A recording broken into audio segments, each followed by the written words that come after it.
Buenas, mi nombre es Rosana Maldonado. El tema de nuestra exposición es reacciones psicológicas ante la enfermedad, relación clínico-paciente, iatrogenia y tipos de iatrogenia. Yo les estaré hablando sobre los factores que condicionan las reacciones psicológicas ante la enfermedad. Uno de los factores que influyen es la personalidad del paciente. Sabemos que la personalidad son esos rasgos y cualidades que codifican las características de una persona, la forma de ser de una persona y la diferencia de los demás. Estos rasgos tienen cierta estabilidad a lo largo de la vida, por lo que ciertos patrones de conducta en diversas situaciones le aportan cierto grado de predictibilidad. Por eso es importante tomar en cuenta el historial individual y las características individuales. Ciertas características similares en diversos grupos de personas nos permiten presumir cuál será la reacción del paciente.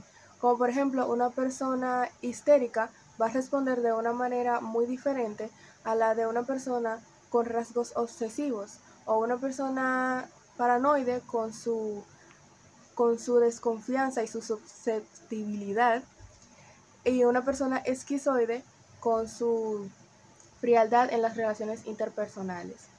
También cabe destacar que las reacciones no se dan a partir del diagnóstico, sino que se van mostrando desde que el paciente supone o sabe que está enfermo. Por eso es importante que el médico vaya notando esas actitudes y adecue el diagnóstico a las características de la personalidad del paciente. Otro factor que influye es la enfermedad, pues no es igual la reacción que se va a tener ante un resfriado que una gastritis. Y tampoco ni tiene el mismo efecto una enfermedad aguda que, a pesar de ser desagradable, pasará en algunos días a una enfermedad crónica que le acompañará por el resto de su vida. Otro factor es la situación, el momento en que se da la enfermedad y las circunstancias que rodean al paciente son decisivas para la forma en la que va a reaccionar, pues en la misma persona, aún la misma enfermedad puede tener implicaciones diferentes.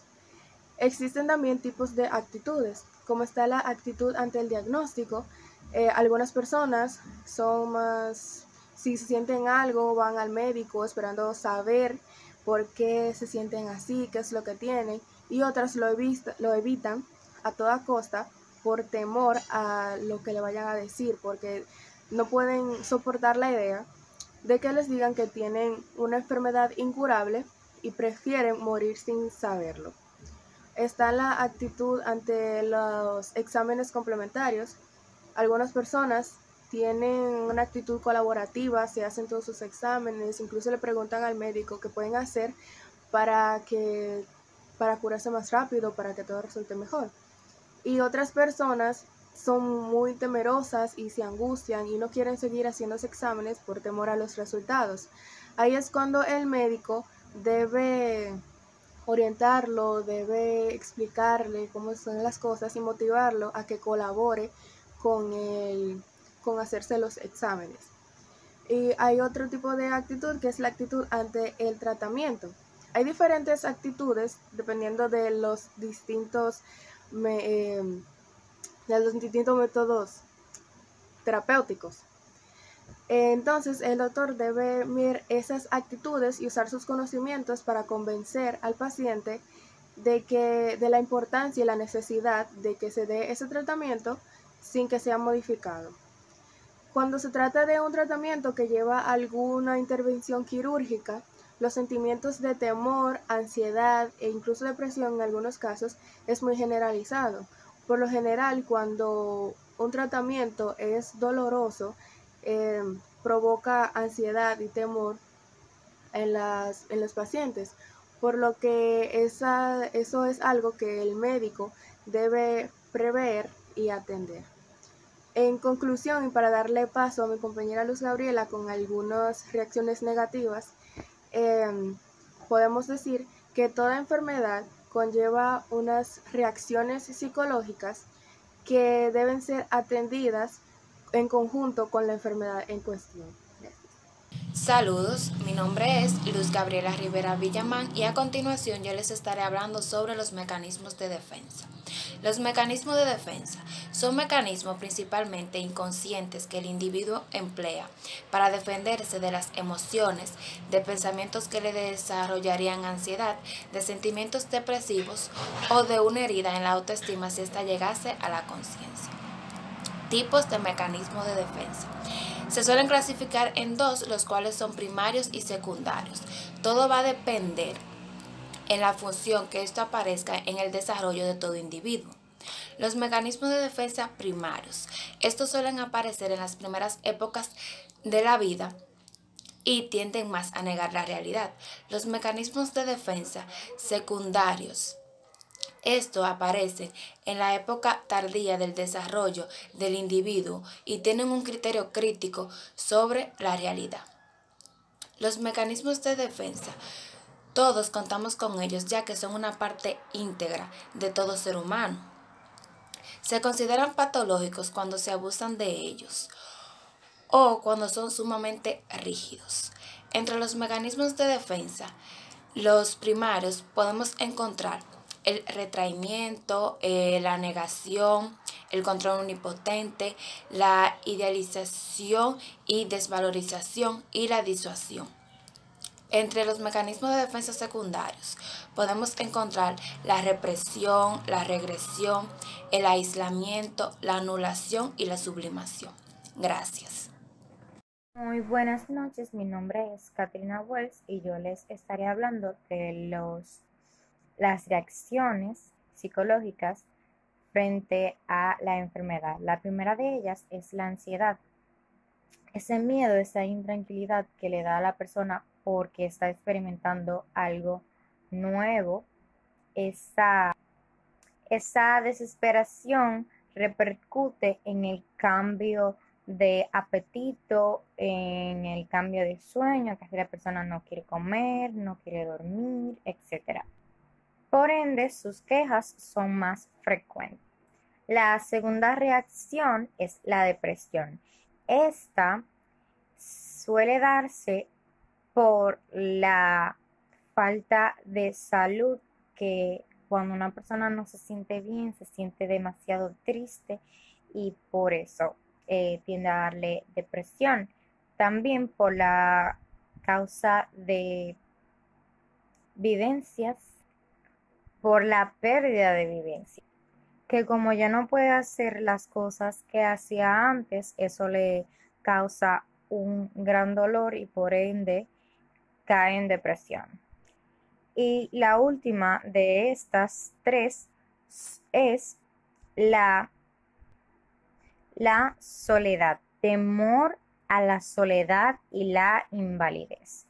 Quiere decir que como esta persona está enferma, no provoca en su cerebro ese sentir de que lo van a dejar solo, de que no se puede valer por sí mismo y que tiene que buscar a otras personas, y cómo se siente tan impotente de no poder hacer las cosas por sí mismo, de quién lo va a cuidar, que si va a ser una molestia, etcétera, etcétera. Ahora les estaré hablando de lo que es el significado de la enfermedad.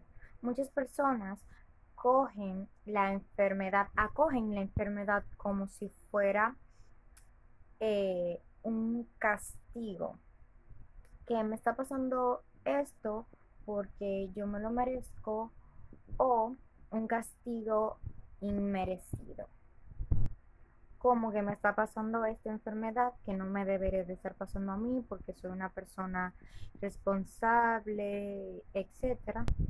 Algunas personas también lo ven como una prueba, como que yo tengo que salir de esto porque esto es una prueba de fuerza, de que yo soy fuerte, y entonces por eso otros lo ven como una prueba para sufrimiento que no pueden soportar. Y la otra mitad o la otra mayoría de personas piensan que es una enfermedad natural que les dio porque lo heredó o porque el ciclo de la vida, porque ya está viejo, entonces le dan enfermedades, etcétera. Y otras personas pueden verlo como un beneficio. No van a tener quehaceres, no van a trabajar, van a tener a alguien que los cuide, que le haga todo. Y para ellos esa enfermedad los hace sentir bien porque van a tener todas esas comodidades.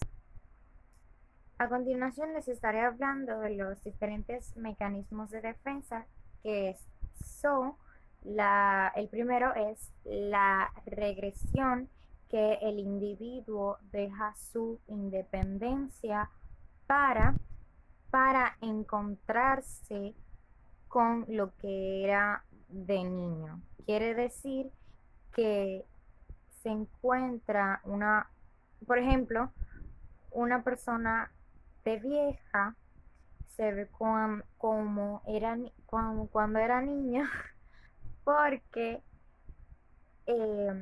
lo bañan, le dan de comer, le hacen todo como cuando era un niño. El segundo es la evasión.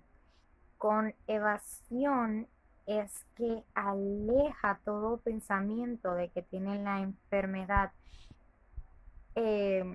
sumergiéndose en sus sueños e imaginaciones, imaginando un mundo donde no tiene enfermedad, coloreando la vida diferente así para evitar sentirse mal porque está enfermo. En tercer lugar, puede haber una agresión por el sentimiento de culpa. Es una manera de desahogarse, de soltar tanta rabia que lleva dentro por tener esta enfermedad, por no saber también cómo manifestarse ante esta situación. Por eso se da la agresión en ese momento de mecanismo de defensa por la enfermedad. El cuarto mecanismo de defensa es el sentimiento de culpa. La persona se inculpa por tener la enfermedad. Se culpa porque dice que por su culpa es que tiene esa enfermedad, por no haberse cuidado, y busca 1000 razones de decir que por su culpa es que tiene la enfermedad. Por último está la negación. Es donde el individuo niega tener la enfermedad, quiere eliminar todos los sentimientos negativos, positivos que el médico le diga, pero te vas a sanar. Niega todo, se encierra dentro de él mismo y niega básicamente tener la enfermedad. Pretende también eliminar todos los sentimientos que se dividen de esa enfermedad, que para él son desagradables. Esta es una manera de él no sentirse ansioso, no sentirse mal por tener la enfermedad. Muchas gracias, hasta aquí ha sido mi parte. Hola, mi nombre es Briana Parra y yo les estaré hablando sobre lo que es la relación clínico-paciente. Pero, en primer lugar, debemos saber cuáles son sus roles, o sea, cuál es la función de cada uno. En primer lugar, tenemos al médico, que es un profesional sanitario con vocación de servir, actitud comprensiva y espíritu de ayuda hacia la persona que padece de una enfermedad o sufre. Y el paciente es aquella persona que padece de una enfermedad o necesita ayuda. En relación a esto, entonces podemos decir que la relación clínico-paciente siempre ha sido de confianza, en donde el paciente acepta una relación de ayuda por parte del médico ante un problema de salud. Esta relación no solamente se concentra en lo que es la enfermedad o la persona, sino que también adopta lo que es una relación directiva, la cual se puede dar en 4 tipos, lo que son autoritaria, que es donde el médico es autoritario sobre la enfermedad del paciente y le indica lo que debe hacer. En segundo lugar, tenemos la paternalista, que es donde el médico toma un rol directivo en la toma de decisiones sobre el enfermo y su entorno. En tercer lugar, tenemos la deliberativa, que esta es la relación clínico-paciente más deseada, ya que en esta se establece un diálogo necesario en la forma de decisiones compartidas. Y por último, tenemos la democrática, que también es llamada autonomista. Esta es la típica relación clientelar, la cual es una relación facilitadora enfocada en la enfermedad y en la que el paciente se abandona a su suerte y con el fin de complacerle. Gracias. Muy buenas tardes, mi nombre es Paola Núñez y mi tema a tratar es factores que intervienen en la relación médico-paciente. Estos son los factores dependientes del paciente, que dentro de ellos vamos a conocer lo que son los niveles socioculturales, las actitudes, el carácter y la personalidad. Cuando hablamos de nivel sociocultural, pues con esto nos estamos refiriendo a la realidad construida por el hombre, que tiene que ver con la interacción de personas con el medio ambiente y otras sociedades. También está la actitud, que cuando hablamos de esta nos estamos refiriendo a la disposición voluntaria de la persona frente a la existencia o aspecto en particular. Cuando hablamos de carácter, nos estamos refiriendo a las cualidades psíquicas y emocionales que presenta un individuo. Y en cuanto a la personalidad, no son más que las características físicas, genéticas y sociales que reúnen un individuo. Ahora bien, pasamos a lo que es el factor dependiente del médico. Aquí vamos a conocer lo que son las personalidades rígidas o dialogantes. También los grados de formación y especialización. Aquí yo les voy a definir lo que son las personas rígidas, que no son más que esas personas con ideas y forma de ser que no pueden ser sensibles consigo mismos y que no se abren fácilmente a las nuevas posibilidades. Luego vamos a pasar al factor dependiente del entorno. En este vamos a conocer del paciente lo que son las situaciones familiares, la burocracia administrativa, judicialización de la medicina,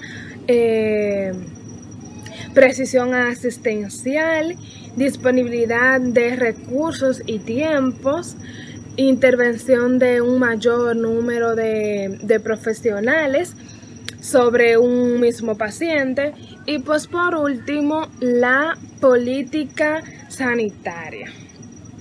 Hasta aquí mi tema y que pasen buenas tardes. Buenas, mi nombre es Leonela y le estaré hablando un poco acerca de lo que es la iatrogenia. La iatrogenia no es más que una enfermedad causada por los médicos, claramente por la mala indicación de algún medicamento o por un cirujano dejar herramientas en el cuerpo de un paciente. Existen muchas maneras de un médico ocasionar esta enfermedad a un paciente, como es asustando al paciente o pidiéndole análisis en exceso. También la iatrogenia es una alteración, sobre todo negativa, producida a una persona por la intervención de un médico. La iatrogenia es nombrada como un daño a la salud de una persona provocada por un profesional de la medicina. Muchas gracias y espero que les sirva de ayuda. Hola, mi nombre es Ivette Gómez y hoy les estaré hablando acerca de los tipos de iatrogenia. Las formas de daño iatrogénico son variadas en su eventualidad y circunstancia.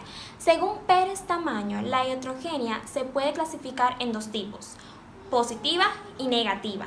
En la iatrogenia positiva, las alteraciones producidas en el estado del paciente son inocuas, o sea, no causan daño. En la iatrogenia negativa, el estado del paciente sufre algún daño por la acción médica. La iatrogenia negativa puede ser necesaria o innecesaria. En iatrogenia negativa necesaria, el médico tiene pleno conocimiento del riesgo de daño.